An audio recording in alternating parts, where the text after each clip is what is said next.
After Trump invades Iraqi territory in order to essentially address the troops, this was met with protests. Now, keep in mind, the protests have been going on for weeks, but this was not necessarily looked well upon. You've invaded our space. A drone strike or missile strikes that ends up killing 25 people, if I'm not mistaken. This strike killed most of which were Iraqis. And even though this was supposedly an Iranian-backed militia, this militia was under the auspices of the Iraqi government. An outright attack on sovereignty. And then the strike with Soleimani. Again, flagrant disregard for Iraqi sovereignty. The United States is there because Iraq asked them to be there. This is kind of, the mob thing about moving in saying, hey, you have a nice property here. If you want to keep this property nice, you better, pay us money. But in this case, they were supposedly there to fight ISIS, an organization that we, oddly enough, were also backing, despite the fact that we were fighting them. This was too much, however. The last assassination, outright murder in this case, was a bridge too far. The parliament, the prime minister, who effectively stepped down, but he's a caretaker prime minister, said the United States has to go. And moreover, the United States made the argument that this was a defensive action.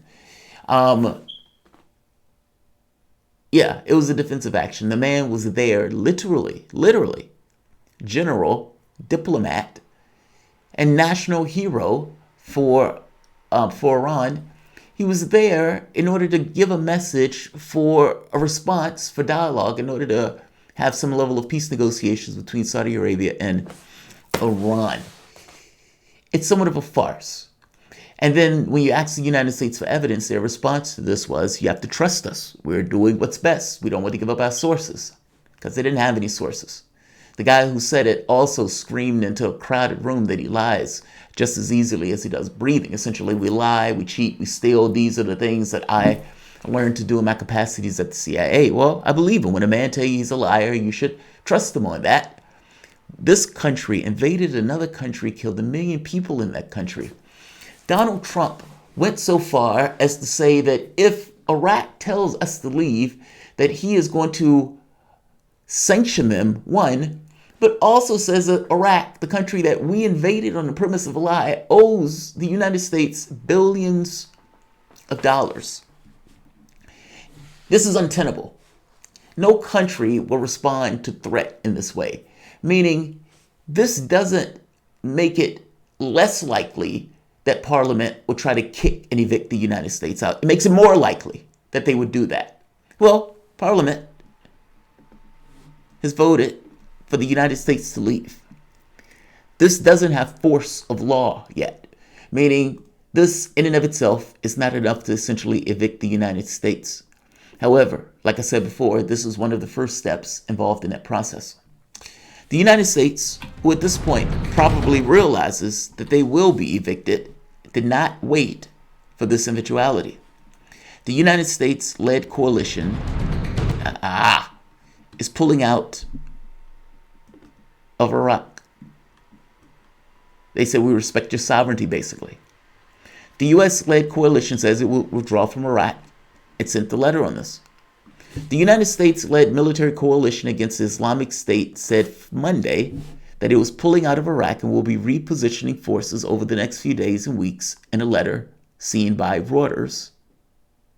Sir, in deference to the sovereignty of the Republic of Iraq and requested by the Iraqi parliament and the Prime Minister, CJTF OIR will be repositioning forces over the course of the coming days and weeks to prepare for an onward movement, read a letter from the United States Marine Corps Brigadier General William H. Seeley III, the commanding general of the Task Force Iraq. The authenticity of the letter, which was addressed to the Iraqi Defense Ministry's Combined Joint Operations Baghdad, was confirmed in Reuters independently by the Iraqi military source. Quote unquote, We respect your sovereign decision to order our departure, the letter said. This was going to happen anyway. The only question really was whether or not the United States would pull those troops out, whether Donald Trump would allow those troops to be pulled out, or whether nakedly it's an occupation. At the very least, right now, it seems that the troops are being pulled out. However, Donald Trump has countermanded orders like this before. It wouldn't take much for the president to say, yeah, keep those troops there. Stop it. Whether you want to call this an occupation or whether you want to call this an invite, at some point, this had to come to a head. You can't necessarily just ignore the sovereignty of a country. Those countries care about their borders in the same way that we care about ours.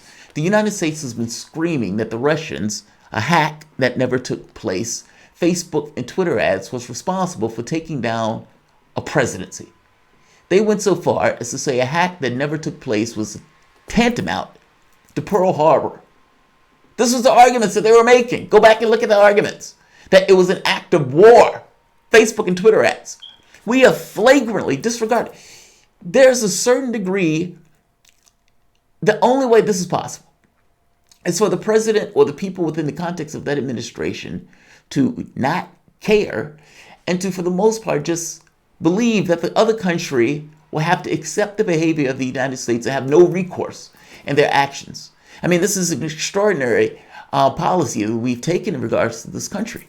Yeah, good. I'm glad that they're going to leave. That's assuming that they leave.